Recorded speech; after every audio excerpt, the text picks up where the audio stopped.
તો અમદાવાદમાં ગેસની અછત વચ્ચે હવે ઇલેક્ટ્રિક સગડીની માંગ વધી છે। ગેસનો જે પુરવઠો યોગ્ય ન આવતા હવે કોમર્શિયલ ગેસ પણ નથી મળી રહ્યો, તેવામાં ઇલેક્ટ્રિક સગડીની માંગ વધી। 2 દિવસમાં જ ઇલેક્ટ્રિક સગડીની માંગમાં 20%નો વધારો થયો। સ્થિતિ યથાવત રહેશે તો માંગ બમણી થવાની પણ શક્યતા। કોમર્શિયલ ગેસના વપરાશ પર કેન્દ્ર રાજ્ય સરકારે કાપ મૂક્યો છે। ગેસ સપ્લાય ઘટતા ડેરી, હોટલ, રેસ્ટોરન્ટ વ્યવસાય પર તેની સીધી અસર જોવા મળી રહી છે।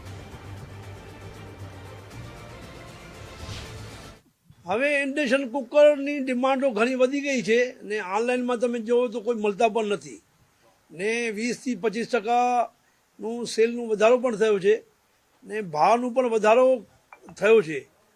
તો અમે વેપારીઓને તો કહીએ છીએ કે આ ટાઈમે તમે કોઈ ભાવનું વધારો ના કરો, જેટલો તમારે માલ પડ્યો છે એવી રીતે માલ આપો કે લોકોનું કોઈ કામ અટકે નહીં।